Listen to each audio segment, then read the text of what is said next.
इंसान जैसे कर्म करता है वैसा फल उसे भोगना पड़ता है। अगर खोटे कर्म करता है तो बदले में यहां वहां दोनों जहां में दोजख की आग, नरक की आग जलाती रहती है। इंसान दुखी होता रहता है, परेशान होता रहता है।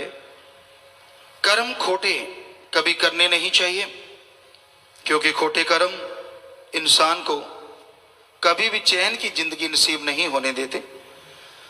हमेशा अच्छे नेक कर्म करो, सबका भला मांगो और यहां तक संभव हो सबका भला करो। भला मांगना इंसानियत है, भला करना इंसानियत से भगवान तक का सफर है, जिसमें राम का नाम जपो, मालिक की बनाई औलाद का भला करो, किसी का बुरा ना करो। अगर आप किसी एक का भी दिल नेक भले कर्म करके खुश कर लेते हैं तो वो सैकड़े सालों की बंदगी के बराबर है। एक दिल खस्ता रखें बाहू, ले 100 वरियां थी इबादत हो। एक दिल खुश कर ले, बुरे कर्मों से नहीं, भलाई से, नेकी से, अच्छे कर्मों से, तो 100 साल की बंदगी के बराबर भक्ति मालिक उसी क्षण दे देता है।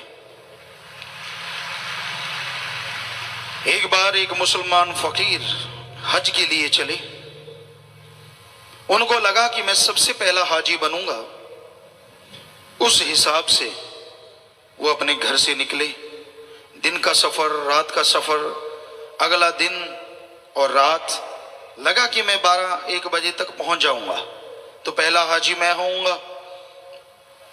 जब वो रात के समय जा रहे थे, वो स्थान पास ही था कि अचानक उस फकीर के कानों में किसी के कर्राहने की आवाज आई और वो आवाज एक दर्द भरी आवाज थी। फकीर ने निगाह मारी, कुछ नजर ना आया। कर्राहने की आवाज जिधर से आ रही थी उसका पीछा करते हुए फकीर वहां पहुंचा। क्या देखता है? एक कुत्ता है और उसके चारों पांवों के ऊपर से पहले गड्ढे हुआ करते थे, बैलगाड़े या ऊंट गाड़े। उनकी जो टायर होते थे वो लकड़ी के होते थे और लकड़ी टूटे ना, तो उसके लिए उसके एक लोहे का टायर चढ़ाया होता था। तो इस वजह से उसके चारों पैरों के ऊपर से टायर गुजरा तो उसके पांव कट गए, ना वो जीते में ना मरते में। फकीर को बड़ा दुख लगा। सोचने लगा, इसको कराहता हुआ छोड़ के जाऊं, ये मेरा जमीर नहीं मानता, और यहां रुक गया तो हाजी कैसे बन पाऊंगा पहला, जिसके लिए मैंने कब से इंतजार किया है। मक्के पहुंचना जरूरी है। फिर फकीरी ने जोर मारा, उस कुत्ते को उठा लिया, पास ही एक कुआं था, कुएं के पास ले गया कि पानी पिलाता हूं। तब बड़ा साफा पगड़ बांधा करते थे फकीर उस समय। उन्होंने वो पगड़ उतारा, नीचे लटकाया, पानी से दूर रह गया। इधर उधर निगाह मारी, कोई नजर नहीं आ रहा था। तो पजामे टाइप उसने पहन रखी थी, उसको उतारा। उसका नाड़ा बहुत लंबा था, पजामे को जोड़ा तो पगड़ी पानी तक पहुंच गई। पानी निकाला, कुत्ते के मुंह में डाला, कुत्ता कुछ शांत हुआ। फिर पानी निकाला, कुत्ते के मुंह में डाला। यूं जद्दोजहद करते करते करते करते करते करते रात के 12-1 बज गया। कुत्ता सुकून पाया। कुछ देर के बाद कुत्ता मर गया, चोड़ा छोड़ गया। फकीर ने टाइम देखा, तारों को देखा कि भाई पहला हाजी तो मैं बन नहीं सकता, चलो सो जाते हैं, बाद में हज कर लेंगे, क्या फर्क है, बात तो एक ही है। अल्लाह की कलमा अता किया, वहीं पे सो गया। तो मालिक ने उसे दर्शन दिए। जैसे समाधि में बैठा या सोने लगा कि हे बेटा, निराश मत हो, तूने जो काम किया है वो एक हज नहीं कई हज्जों से बढ़ के है। तूने मेरी औलाद का भला किया है, मैं तेरा सबसे बड़ा हज यही कबूल करता हूं। इंसानियत भी कोई चीज होती है। धर्मांध होके इंसान इंसानियत को कुचलता है, ये धर्मों में कहीं लिखा नहीं है।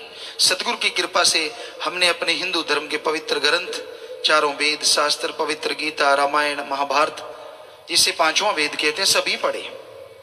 इस्लाम धर्म की पवित्र कुरान शरीफ, कुरान मजीद, सिख धर्म की पवित्र गुरबाणी और भी कई गुटके पढ़े, और ईसाई धर्म की पवित्र बाइबल, सभी पवित्र ग्रंथों को पढ़ा। कबीर, शेख फरीद, नामदेव जी, रविदास, धन्ना भगत, जितनी भी फकीरों की बाणी आती की आ रही, पढ़ते रहे, पढ़ रहे हैं। और यही निकला कि इंसानियत का जज्बा सबसे ज्यादा मालिक को पसंद है। जिनके अंदर दया रहम की भावना है वो भगवान को जल्दी पा जाते हैं।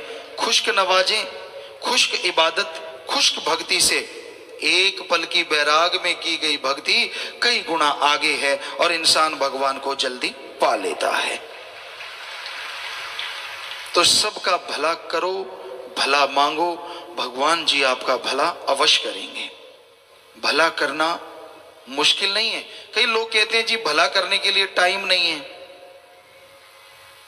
तो भाई चलो मान लेते हैं आपके पास किसी का भला करने के लिए टाइम नहीं, समय नहीं, चलो कोई बात नहीं।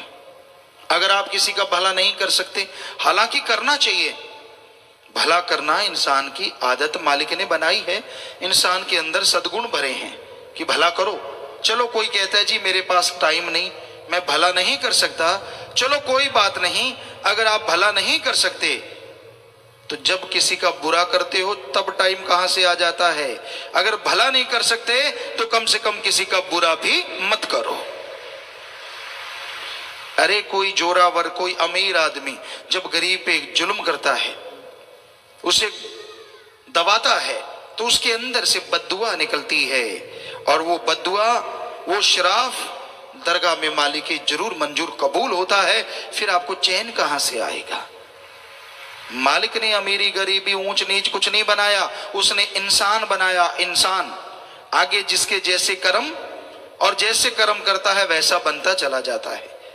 इंसान है जो अपनी तकदीर खुद बदल सकता है। कई कहते हैं जितना भगवान ने लिखा है उतना तो मिल ही जाना है। वाकई उतना तो मिल जाना है, लेकिन ये नहीं है कि हाथ पे हाथ धर के बैठ जाओ कि भगवान तो दे ही देंगे। अब आप भगवान से मांगते हैं और सो रहे हैं तो भगवान चार खुर्राटे और दे देगा, क्योंकि जो कर्म कर रहे हो भगवान तो उसी में मदद करेगा ना। हिंदू धर्म में हमारे लिखा, हिम्मत करे अगर इंसान तो सहायता करे भगवान। हिम्मते मर्दा मत दे खुदा। हिम्मत तो कीजिए, मेहनत कीजिए, हार्ड वर्क, कड़ा परिश्रम कीजिए, हक हलाल कीजिए, तो राम, वो अल्लाह, वो वाहिगुरु, वो ईश्वर आपकी मदद जरूर करेगा। और आदमी तरक्की कैसे हासिल कर सकता है?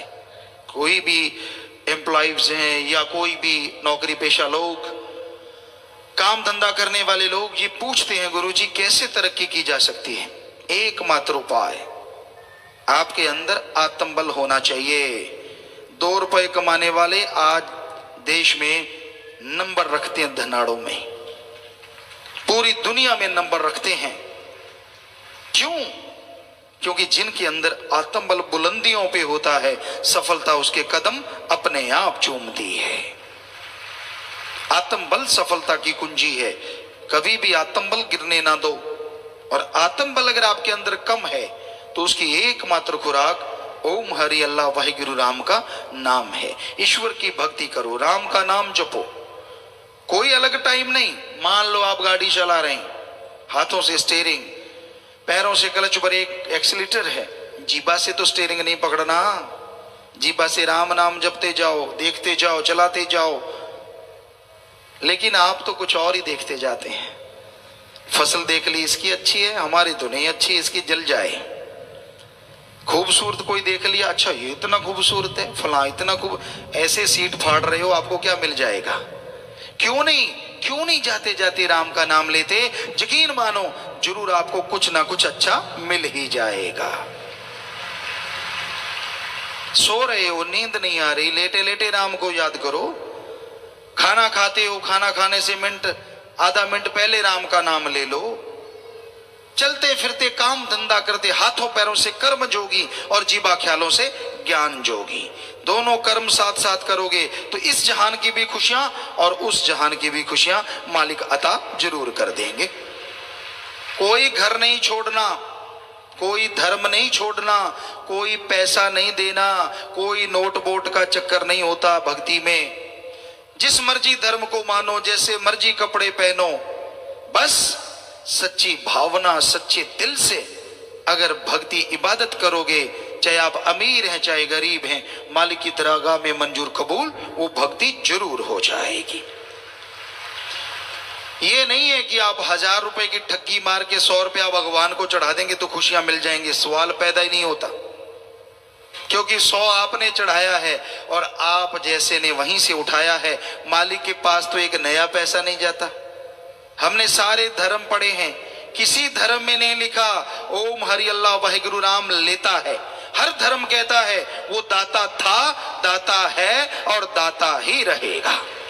वो भगवान मंगता नहीं हो सकता, उसका तो संत भी मंगता नहीं होता, वो भी करके खाता है। संतों का शरीर है ये मांगने के लिए नहीं है। जब सब कर्म जोगी हैं तो संतों को भी करके खाना चाहिए।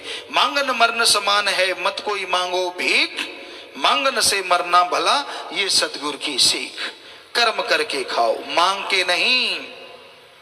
श्री राम जी, श्री कृष्ण जी अवतार हुए हिंदू धर्म में, वशिष्ठ जी ऋषि हुए, सिख धर्म के गुरु सहवान हुए, इस्लाम धर्म के पैगंबर मोहम्मद साहब हुए और ईसाई धर्म में ईसा मसीह हुए। हमने सभी का जीवन पढ़ा, सभी ने करके खाया, मांग के नहीं खाया। जब इतने बड़े बड़े महापुरुष करके खा सकते हैं तो आम फकीर को या आम आदमी को तो करके खाना चाहिए। हम भी करके खाते हैं, खेती बाड़ी कर लेते हैं, इंजीनियरिंग का हर कार्य अच्छा नेक कर्म हर सतगुरु हमसे करवा लेता है। उससे ही गाते लिखते बोलते अपना ये कपड़ा पहनते हैं, खाना खाते हैं, जद्दी जायदाद भगवान ने दे रखी है। सो उसमें जो कमाई हुई, 7 साल के थे जब से हम कमाई करने लगे, कोई भी वहां जाके देखे चारों तरफ बंजर है और उस जगह पे यहाँ हमने मेहनत की थी, सतगुरु ने ऐसा रंग लगाया, बाग बहारे हैं, तरह तरह के बाग लगे हुए। लोग कहते हैं गुरुजी आपके बाग क्यों लगे हैं, चारों तरफ तो टीले हैं, बंजर है।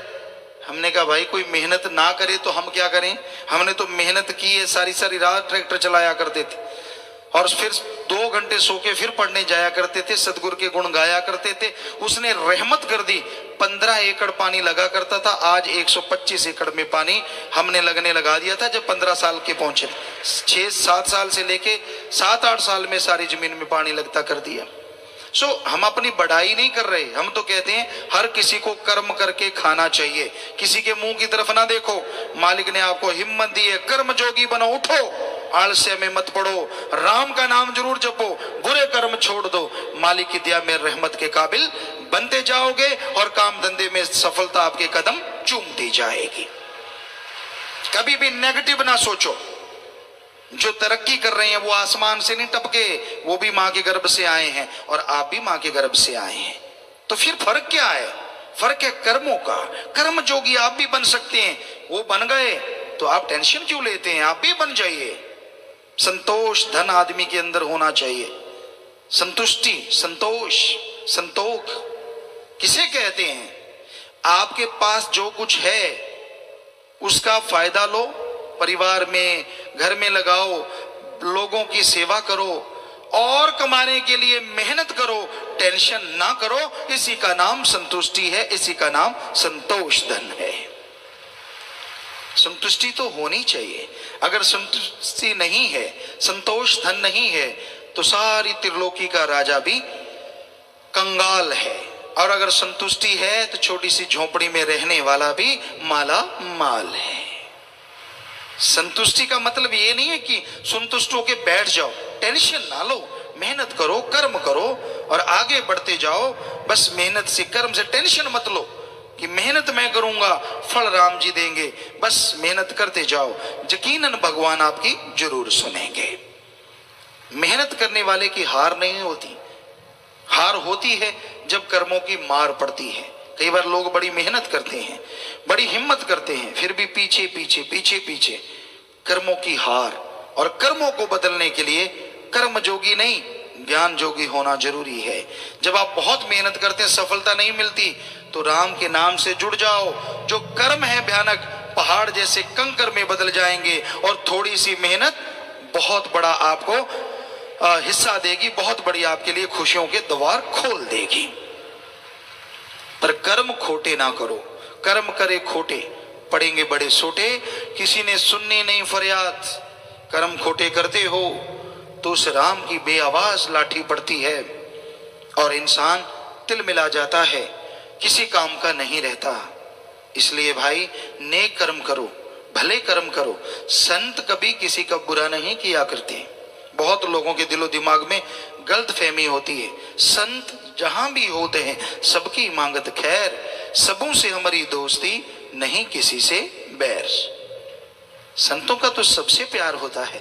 जो राम से प्यार करेगा उसकी औलाद से नफरत कैसे कर सकता है? संतों को कोई गाली दे, बुरा कहे, कुछ भी बोले, फिर भी उसके लिए दुआ करेंगे। पर कई लोग पढ़ के कट जाते हैं, उनको लगता नहीं संत ऐसा करते हैं वैसा करते हैं। ये सब उस आदमी के मन की बनाई बातें होती हैं। वो मन की खाता है, मन के पीछे चलता है, मन की वजह से गुमराह हो जाता है, तो ऐसा करता है। संत मनमता पसंद नहीं करते, वो रोकते कि मनमते मत चलो। और जो मन के कहने चलना होता है, ऐशो आराम के भूखे होते हैं, वो संतों की बात फिर कई बार नहीं सुनते और दोष संतों को लगाते रहते हैं। तो भाई मालिक जानी जान है, दोनों जहान का वो दाता रह पर सबको देख रहा है। अगर कर्म खोटे करोगे भाई तो कलयुग में सोटे भी लाजमी पड़ते हैं। इसलिए कर्म अच्छे करो, सबका भला मांगो, राम का नाम जपो, मेहनत करो, तो मालिक अंदर बाहर खुशियों से आपको माला माल जरूर कर देंगे। कीमती पूंजी कहां पर तूने लगाई, जवाब दो। आमतौर पे घर परिवार में जो मुखिया है या किसी कंपनी का जो हेड है, पैसा देता है कि ये पैसा ले जाओ, इससे बिजनेस करो, इससे व्यापार करो। बाद में वो हिसाब मांगता है, कितना खर्चा किया, कितनी आमदन हुई, क्या आपने हासिल किया, क्या खोया, क्या पाया। और हिसाब पहले से बना होता है, लोग हिसाब दे देते हैं। पर एक हिसाब हर किसी को देना पड़ेगा। आपको जो कीमती श्वास मिले हैं, भगवान ने आत्मा को शरीर में रहने के लिए जो श्वास दिए हैं, तो भगवान ने ये जरूर पूछना है कि तुझे जो कीमती श्वास दिए थे उससे क्या कमाया तूने और क्या खोया है। बिना भक्ति, बिना इबादत के खोया ही खोया है।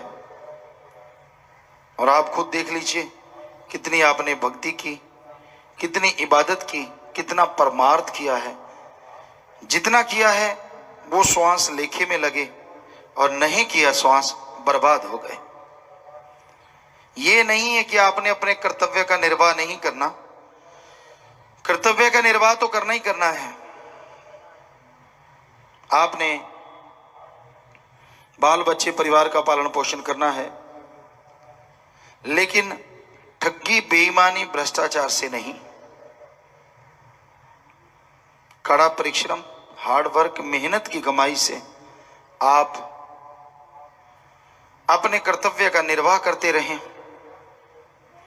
और उसी कमाई में से एक निश्चित कर लें, 7वां, 10वां, 15वां हिस्सा कमाई का अलग से रख लें। बीमारों का इलाज करवाओ जो आर्थिक तौर पे कमजोर हैं, भूखे को खाना खिलाओ, प्यासे के लिए पानी का इंतजामात। कोई भी तकलीफ में तकलीफ दूर करने के लिए, और सबसे बड़ा परमार्थ लोगों को हर तरह की बुराई से बचाने के लिए, गम, चिंता, टेंशन, दुख दर्द बीमारियों से बचाने के लिए, आवागमन से मोक्ष मुक्ति के लिए उनको अल्लाह वाहिगुरु राम के नाम से जोड़ना। इससे बड़ा परमार्थ दुनिया में कोई दूसरा हो नहीं सकता। आप लोगों को मालिक के नाम से जोड़ते हैं, उनके अंदर के विकार, उनके अंदर की बुराइयां दूर होती हैं। उनको ओम हरि अल्लाह गौड़ खुदा रब का नाम मिलता है, जो वो घर परिवार में रहते हुए उस नाम का जाप करते हैं और उससे गम दुख दर्द चिंताएं मिटती चली जाती हैं। तो ये है परमानेंटली परमार्थ। यानी एक बार कर दिया नहीं, आपने किसी को कपड़े दिए, थोड़ी देर के लिए नंग ढका गया, लेकिन बाद में फिर वैसे का वैसा। खाना खिला दिया, 10 दिन खाना खिलाया, बाद में कौन खिलाएगा, फिर वहीं की बात वहीं रह गई। किसी का इलाज करवाते हैं वो अच्छी बात है, लेकिन ये तो नहीं है एक बार इलाज कराया कि सारी जिंदगी आप उनका करवाएंगे। पर किसी को आप गुरु मंत्र, नाम, कलमा, मेथड, मेडिटेशन से जोड़ देते हैं तो वो परमानेंटली परमार्थ है कि वो जब भी सुमन करे उसके गम दुख दर्द चिंताएं दूर होती जाएंगी। इसलिए महादानों का महादान नामदान, गुरु मंत्र, मेथड ऑफ मेडिटेशन, उससे आदमी का विल पावर, आत्म बल बढ़ता रहता है और आत्म बल के सहारे सारे पाप, गम, दुख दर्द चिंताएं मिटती चली जाती हैं। और यही सच्चा मोक्ष। जीते जी गम दुख दर्द चिंताएं खत्म हो जाएं और मरणोपरांत इंसान आवागमन से मुक्ति हासिल करे, इसी का नाम मोक्ष। तो कीमती पूंजी, आपके कीमती श्वास आप मालिक की याद में लगाएं। आमतौर पे लोग निंदा चुगली में श्वास लगा देते हैं, झूठ बोलने में श्वास लगा देते हैं, बुरे बुरे कर्म करते रहते हैं, तो उन्हें खुशी नहीं आती। अगर वास्तव में आप खुशी हासिल करना चाहते हैं, अगर वास्तव में परमानंद की प्राप्ति करना चाहते हैं, तो बहुत जरूरी है कि आप अपने गम दुख दर्द चिंताओं को मिटाएं। यही सच्चा मोक्ष है। जीते जी गम दुख दर्द चिंताएं मिट जाएं, और इसके लिए गुरु मंत्र के अलावा और कोई तरीका नहीं है। सच्चा संत, सच्चा फकीर गुरु मंत्र देता है, तरीका बताता है। ये ले भाई गुरु मंत्र, ये ले भाई तरीका, ये ले भाई मेथड, इसका अभ्यास कर।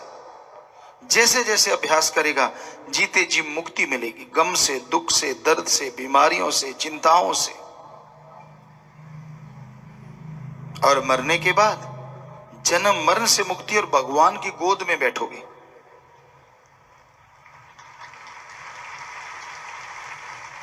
वो परमानंद मिलेगा, वो लज्जत मिलेगी जो कहने सुनने से परे। क्या गारंटी है? आप सुमन कीजिए, जीते जी उस परमानंद की प्राप्ति कर सकते हैं। संत कभी किसी से कोई पैसा नहीं लेते। संतों का मकसद किसी को बद्दुआ दे के दुखी करना नहीं होता। संतों का मकसद किसी को लड़ाना नहीं होता। संत क्या होते हैं और क्या करते हैं? संत जहां भी होते हैं और सबकी मांगत खैर। संत जहां भी होते हैं सबकी मांगत खैर, सबों से हमारी दोस्ती, नहीं किसी से बैर। संत जहां भी होते हैं वो सबके लिए दुआ करते हैं। जरा सोचिए, कोई आपका बेटा है, आपसे तो प्यार करे और आपके बेटे के रास्ते में कांटे बिछाए, तो क्या आपको वो आदमी अच्छा लगेगा? कभी नहीं, हो ही नहीं सकता। उसी तरह अगर कोई भगवान से तो प्यार करे, अल्लाह वाहिगुरु राम से, और उसकी औलाद को बद्दुआ दे, उसके रास्ते में कांटे बिछाए, तो क्या भगवान को ऐसा आदमी अच्छा लगेगा? कभी नहीं। तो इसलिए संत जहां भी होते हैं वो सबकी खैर मांगते। क्यों? क्योंकि वो भगवान से प्यार करते हैं। इसलिए जितनी भी भगवान की औलाद है सबको वो मित्र समान, अपनी औलाद समान समझते हैं। कभी किसी का बुरा सोचते नहीं, करना तो दूर की बात। आदमी अपने बुरे कर्मों की वजह से अपना बुरा करवा लेता है। संत अगर वचन भी करते हैं तो लोगों को बुराई से बचाने के लिए, बुरे कर्म करने के बाद उसका फल भोगने से बचाने के लिए वो गुरुमंत्र बताते हैं कि आपसे बुरे कर्म हो गए और रोने की जरूरत नहीं है। सच्चा पश्चाताप है, पछतावा है। आप एक तो सुमरण करें और एक मालिक की औलाद का भला करें, सेवा करें।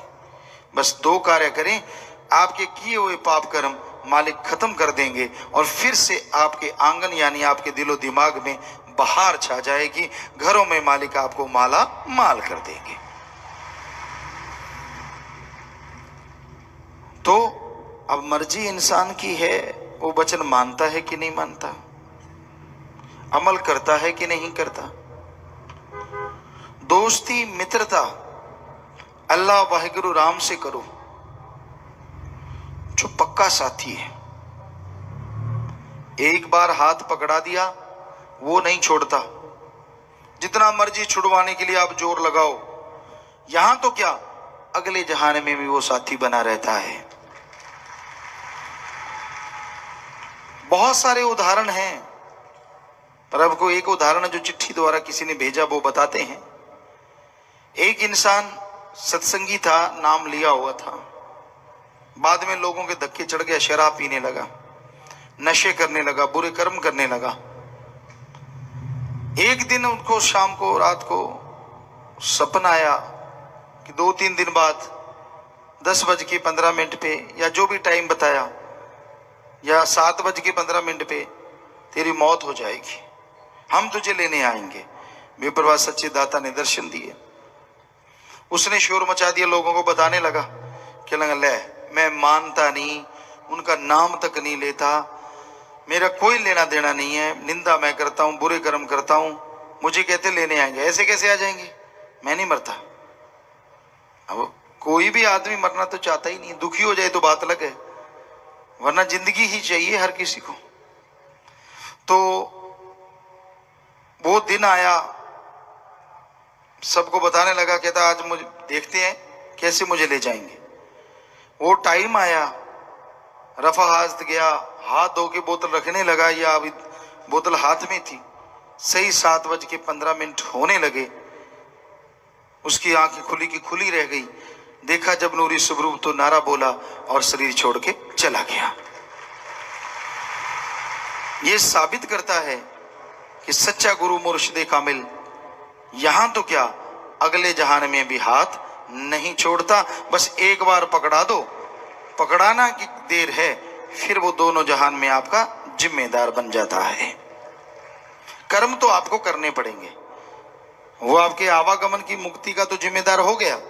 जीते जी गम दुख दर्द चिंता बीमारियों से अगर मुक्ति चाहिए तो कर्म अच्छे करने ही होंगे, वचनों पे अमल करना होगा। अब संत कहते हैं नाम जप, कहता नहीं जपता। संत कहते हैं सेवा कर, खुद को सजाने संवारने की सेवा करता रहता है। संत कहते हैं भाई सबका भला कर, अपने भले के लिए लोगों को यूज करता रहता है। संत कहते हैं भाई कभी बुरा ना कर्म ना करो, लोगों के सामने बगला भगत और बुरे कर्म करता रहता है। तो बताओ कहां से भला होगा और कैसे जीते जी गम दुख दर्द चिंताओं से मुक्ति मिलेगी। तो गुरु विचारा क्या करे जा सीखण में चूक। गुरु संत तो बताते हैं, पर सीखने वाला, मानने वाला अगर सीखे ही ना, माने ही ना, तो गुरु क्या करें। टीचर लेक्चरर क्लास में पढ़ाते हैं, उसके सब्जेक्ट में पूरे स्कूल में बच्चे टॉप पे आते हैं, मेरिट होल्डर बनते हैं, first division second division pass हो जाते हैं, पर 2-4 फेल हो जाते हैं 100 में से। तो बच्चे कहते हैं ये टीचर बुरा है, टीचर ने सही नहीं पढ़ाया इसलिए हम फेल हो गए। अनपढ़ माँ बाप तो मान लेंगे, लेकिन समझदार पढ़े लिखे माँ बाप सोचेंगे हैं, रिजल्ट देखते हैं, अरे सारे बच्चों की इस सब्जेक्ट में मेरिट है, टॉप है, तू ही फेल क्यों है? तो साफ है कि उसने फॉलो नहीं किया। बाकी बच्चों ने टीचर की लेक्चरर की सुनी और वो टॉप पे आ गए, उसने नहीं सुनी तो वो फेल हो गए। तो ऐसे ही गुरु पीर फकीर साध संगत को बताते हैं, सब सुनने वाले होते हैं, सब लेक्चर सुनते हैं। ऐसे होते हैं जो सुनते ही फॉलो करते हैं, उनको होता है एक शब्द भी सुनने से ना रह जाए और मानने से ना रह जाए। सुन के जो मान लेते हैं उनके हाथों हाथ पाप कर्म कटते रहते हैं, परमानंद की प्राप्ति होनी शुरू हो जाती है। कुछ होते हैं थोड़ा मान लिया थोड़ा छोड़ दिया तो माल की भी फिर थोड़ी खुशियां दे देता और थोड़े भोगने पड़ते हैं कर्म। कुछ होते हैं कि बिल्कुल ही नहीं मानते, हाँ जी बहुत बढ़िया जी, देखने वाला कहते हैं यार ये तो भगत ताजा ताजा टपका है, कोई लाग लपेट नहीं है, वो करेगा ही ऐसे। हाँ जी जी, लोगों को चमत्कार सुनाने, थोथा चना बाजे घना। नहीं तो रूहानियत में तो ये असूल है, जिसको ज्यादा खुशियां आती है मालिक की, वो हजम करता जाता है, और ज्यों ज्यों हजम करता जाता है खुशियां बढ़ती चली जाती है। अंदर की रूहानी खुशियों की बात है। हाँ, अपने गुरु पीर फकीर को जो मर्जी बताओ, और दुनिया में जो चर्चा करते हैं वो मान बढ़ाई के भूखे होते हैं। सारे कहते हैं वाह जी वाह जी वाह जी, और इतनी वाह हो जाती है कि शाह जी नीचे आ जाते हैं, सारी खुशियां चली जाती हैं, मालिक का रहमो करम खत्म हो जाता है। मान बढ़ाई का भूखा घड़ के सुनाता रहता है। मालिक के बच्चों को सुनाओगे मालिक ने दर्शन दिए, ऐसा हुआ वैसा, वो थोड़ी कहेगा तू झूठ बोल रहा है, वो तो चुप रहेगा और आपके नंबर बनते जाएंगे। पर वो नंबर जब एकदम से खत्म हो गए ना, धरातल पे चला भी नहीं जाता। तो ऐसे लोगों को हमने देखा, मुझे पहले पता चलता है, मुझे ऐसे पता चल जाता है, एडवांस में चलता है, इतने झूठ इतना पाखंड, दे गप पे गप दे गप पे गप। मुझे तो पता चलता है, तो ये क्यों नहीं पता चलता कि भाई हाँ मैं मालिक को मानूंगा ही नहीं आने वाले टाइम में। वो तो कभी किसी को चमत्कार नहीं दिखाया, वो तो कभी नहीं बताया कि हाँ भाई आने वाले टाइम में मैं तो भगवान को छोड़ दूंगा, मैं तो राम का नाम नहीं लूंगा, जिसे भगवान कहता हूं उसको उसकी निंदा करूंगा। ऐसा तो कभी चमत्कार में किसी को नहीं बताया। वो क्यों नहीं दर्शन हुए? तो ये सब बकवास, लोगों को पटाने के लिए, अपने आप को बड़ा साबित करने के लिए कि मैं बड़ा वो हूं जो मुझे पल पल मालिक दर्शन देते हैं। तो ऐसे लोगों से सावधान रहा करो, वो आपको उल्लू बना के अपना उल्लू सीधा करना चाहते हैं। सीधी सी बात है, जो भक्त होते हैं वो तो शांत स्वभाव, मालिक से प्रीत जुड़ी होती है। मालिक अपने गुरु पीर फकीर को तो चाहे भगवान मालिक की चमत्कार सुना दें, आम आदमी को वो तो बता देते हैं कि भाई भक्ति करने से ये फायदे हो गए वो फायदे हो गए, तेरे भी होंगे, वो तो एक अलग बात है। पर रूहानी नजारे वो किसी को शेयर साझा नहीं करते, क्योंकि वो फिर कम हो जाते हैं, खत्म होने लगते हैं, बताने से मन अहंकारी हो जाता है। इसलिए गुरु पीर फकीर को बताओ, जब गुरु पीर फकीर कहता है नजारे आते हैं सबको, खुशियां मिलती हैं सबको। तो ये घोर कलयुग का चाल चलन है जी, जो आपको बता रहे हैं। किसी भी क्षेत्र में कोई भी आदमी अपना उल्लू सीधा करने के लिए आपको यूज कर सकता है। आदमी इस पे जब आशिक हो जाता है, अल्लाह वाहिगुरु राम उससे बहुत दूर हो जाता है। हम ये नहीं कहते कि आदमी को आदमी पे आशिक नहीं होना चाहिए, एक हद तक, एक सीमा तक आशिकपन ठीक है, लेकिन हद से ज्यादा जब भगवान अपने गुरु पीर फकीर की बात को नकार के आप आदमी पे ही डिपेंड हो जाते हैं, तो समझ लो आप भगवान से बहुत दूर हो गए। खुशियां नहीं मिलेंगी आपको। दीन दुखियों की मदद करना जरूरी है, पर किसी के जाल में उलझना जरूरी नहीं है। तो हम सबको यही गुजारिश करते हैं, अव्वल प्यार अल्लाह वाहिगुरु राम सतगुरु मौला के लिए बना के रखो, क्योंकि उससे जितना प्यार करते जाओगे उतनी ही खुशियों में बढ़ोतरी होती जाएगी। दुनियावी लोगों का क्या है, आप प्यार करते गए, जब तक उल्लू सीधा हो रहा है तो बाजी वाह, और जैसे आपने उनका काम नहीं किया तो दुत्कार देंगे। जब भी विचार नहीं मिले, तू कौन और मैं कौन, चाहे वो पति पत्नी हो या कोई यार दोस्त मित्र हो या माँ बाप, कोई भी। स्वार्थ गर्ज से बंधे हैं सारे रिश्ते। जब तक स्वार्थ है सारे रिश्ते हैं, और जैसे स्वार्थ खत्म हो गया तू कौन और मैं कौन, कोई किसी की बात नहीं पूछता। हमारे यहां अच्छी सभ्यता है, अच्छी संस्कृति है, पूरे वर्ल्ड में, पूरी दुनिया में सबसे अव्वल। कैसे? मां बाप पहले बच्चों का पालन पोषण करते हैं पूरी तरह, पूरा गाइड करते हैं, पढ़ाते लिखाते हैं, अपने साथ रखते हैं, विवाह शादी करवाते हैं, पूरे जिम्मेवारियां उठाते हैं। और जब मां बाप बुजुर्ग हो जाते हैं, बच्चे फिर मां बाप का ख्याल रखते हैं। यानी जब बुजुर्ग आदमी हो जाता है वो बच्चा हो जाता है छोटा, और जो उसके बच्चे होते हैं फिर वो माँ बाप की उनको भूमिका निभानी चाहिए, जो कि हमारी संस्कृति है। यानी उनको बुढ़ापे में कोई कमी नहीं आने देती, बिल्कुल जैसे बच्चों की तरह पालते हैं ऐसे माँ बाप को पालना पड़ता है। वो ऋण उतर जाता है माँ बाप का, खुशी मिलती है, सच्ची खुशी, सच्चा आनंद मिलता है। तो ये होता है। लेकिन आज कलयुग में बदलाव आ रहे हैं, लोग अपने माँ बाप को घरों से निकाल देते हैं। किसी सज्जन ने पूछा, गुरुजी आवारा पशु हैं, इनके बारे में आपका क्या संदेश है? हमने कहा, जब हम गांव में रहा करते थे राजस्थान में, गाय भैंस होती थी, वो दूध देती थी, उनको रखते थे, और जब दूध नहीं देती थी तो भी रखते थे, हरा चारा उनको डालते रहते थे। ये कहावत थी कि जिस खूंटे पे गऊ या भैंस दूध देती है उसी खूंटे पे वो मरे, यानी बाहर ना जाए। ये असूल था। और वहां से मरते थे पशु, भैंसें मरती, गऊ मरती, वहां से ट्रैक्टर के पीछे बांध के वहां छोड़ के आते, जिसे हड्डा रोड़ी या यहाँ पे पशु मुर्दार फेंके जाते थे। ऐसा होता था।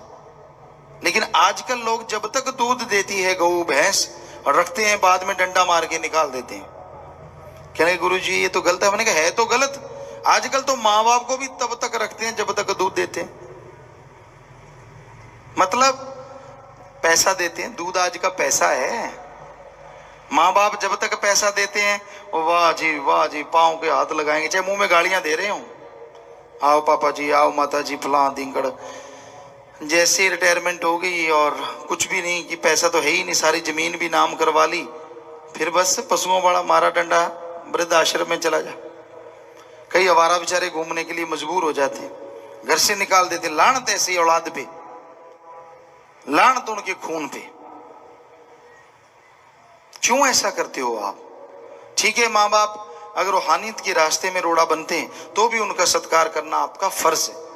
आप अलग हो जाते हैं, कोई बात नहीं, ये समाज का चाल चलन है, विचार नहीं मिलते, लड़ो ना, राड़ से बाढ़ अच्छी, लेकिन उनका सत्कार तो करते रहो, इज्जत तो करते रहो।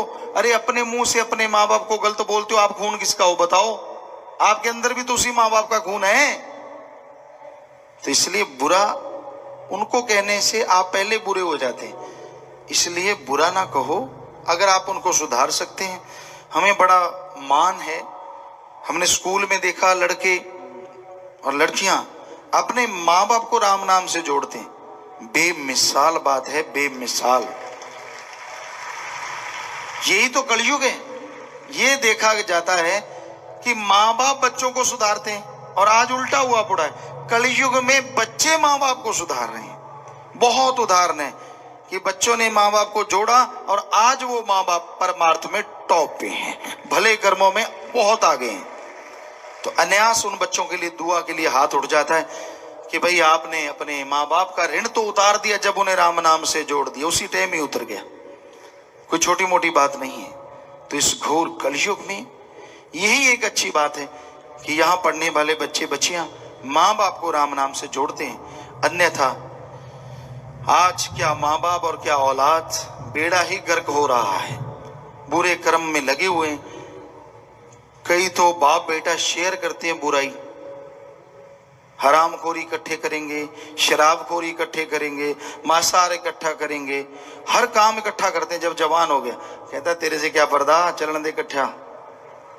सबको जानते हैं, सब मालिक बताता रहता है। तो बड़ा दर्द सा होता है कि यार बड़ा गैप होता है माँ और बाप में बच्चे का, लेकिन ये क्या हो रहा है? तो इसी का नाम घोर कलयुग है, रिश्ते नाते समाप्त होते जा रहे हैं। तो जब ये सारे कर्म करके आप दुखी होते हो, परेशान होते हो, गमगीन होते हो, फिर दोष देते हो भगवान को, गुरु को, माँ को, बाप को, दोस्त को, मित्र को, जबकि कोई अपने आप को दोष तो देता ही नहीं।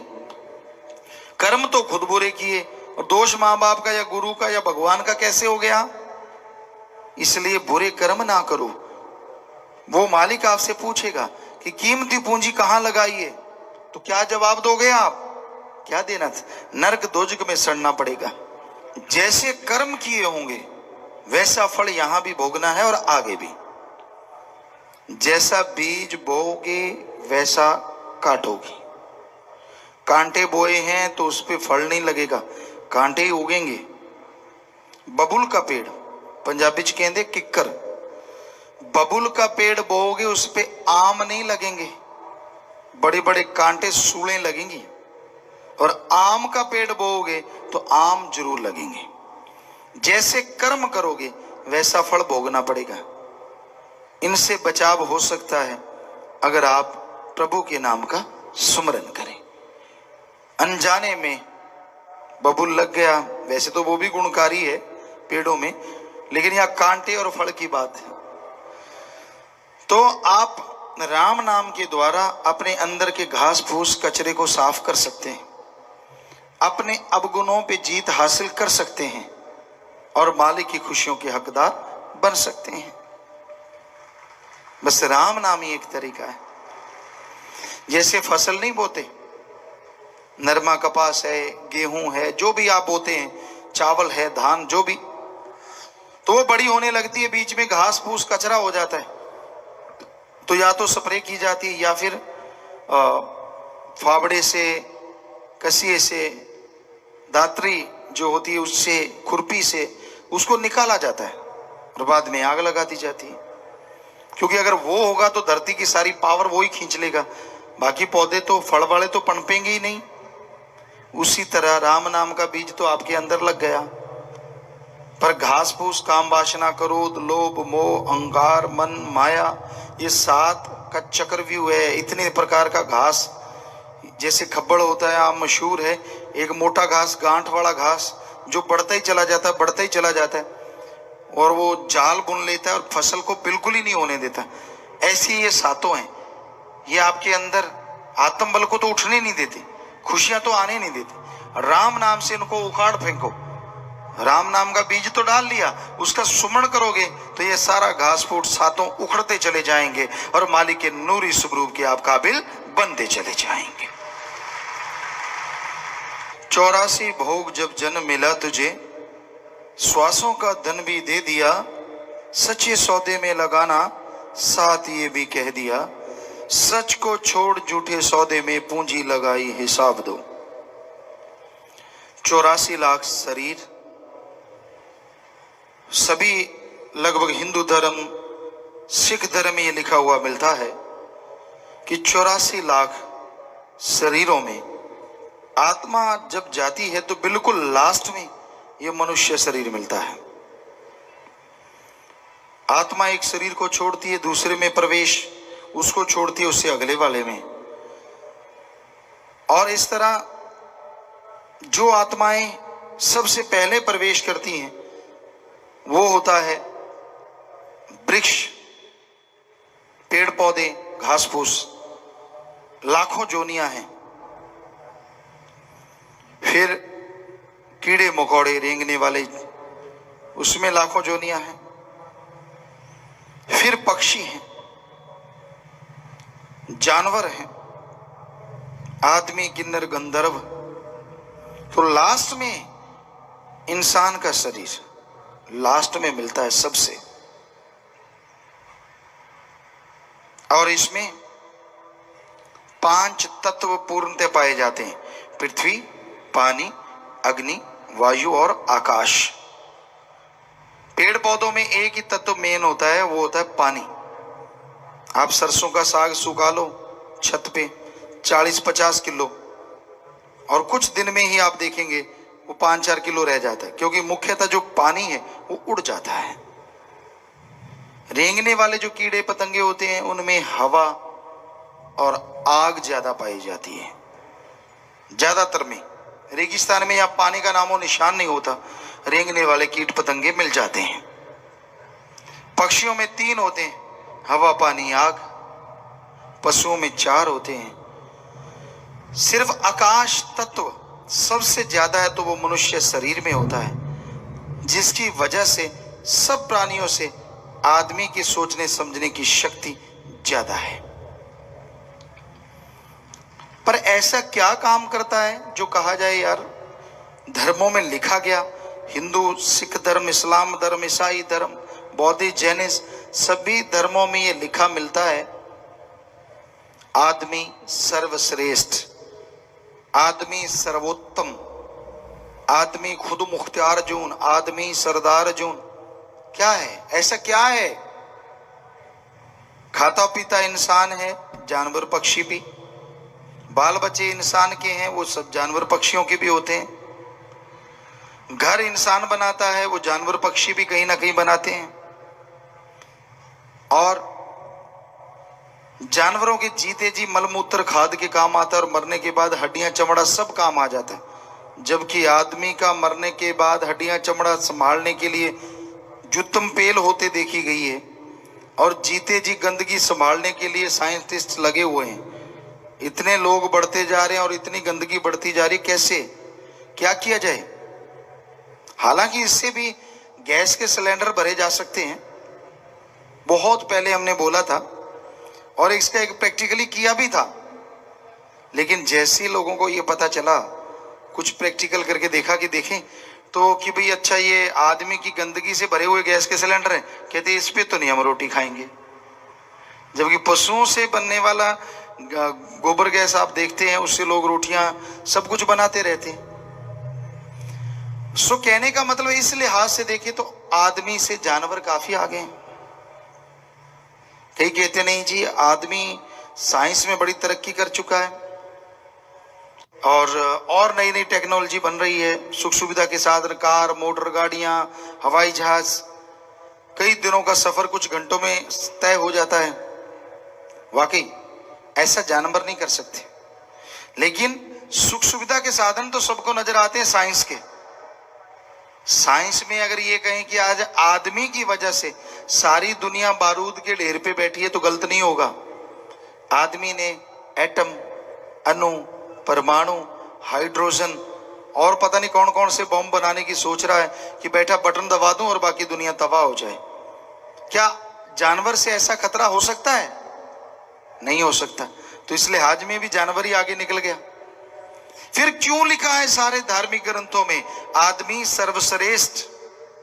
एक ही कारण है, आदमी जीते जी सुप्रीम पावर ओम हरि अल्लाह गॉड खुदा रब वाहिगुरु को देख सकता है और अपने जीते जी गम, दुख, दर्द, चिंता, परेशानियां मिटा सकता है। और ऐसी लज्जत, अगर कहीं शराब किसी को अच्छी लगती है, मांस किसी को अच्छा लगता है, इन सब से अरबों खरबों गुना ज्यादा नशा देने वाली लज्जत जो परमानेंट रहती है, वो अमृत, वो आबो हयात, वो लज्जत इंसान ले सकता है, जबकि पशु चाहते हुए भी ऐसा नहीं कर सकते। और अगर आप इंसानों वाला काम नहीं करते तो फिर आप क्या हैं? हर धर्म में लिखा है। सिख धर्म में गुरु साहबानों ने बड़ा जबरदस्त लिखा है कि वाहिगुरु राम के नाम के बिना बोलना, काग की तरह, जैसे कौआ कां कां करता रहता है वैसे बोलना है, गधे की तरह बोझा ढोना है। आप जो भी काम कर रहे हैं, गुरबानी में, पवित्र गुरबानी में लिखा है कि आप गधे की तरह बोझ ढो रहे हैं और सांप की तरह विष घोल रहे हैं। आप जो भी सोचते हैं मालिक के नाम के बिना, बेड़ा ही घर का करते हैं, खुद का दूसरों का, उसको ऐसे कर दें, साले को बच्चू बना दें, ज्यादा आगे बढ़ रहा है, ज्यादा हेकड़ी झाड़ता है, ऐसे करेंगे वैसे करेंगे, जहर घोलना नहीं तो और क्या है। सांप भी बेचारा घबरा जाता है, इतना जहर तो मेरे में नहीं जितना आज के आदमी में। किसी जमाने में गिरगिट हुआ करती थी, राजस्थान में तो अब भी है, हमने देखा अपनी आंखों से, वो भी बेचारी आदमी से डर के मारे भाज गई।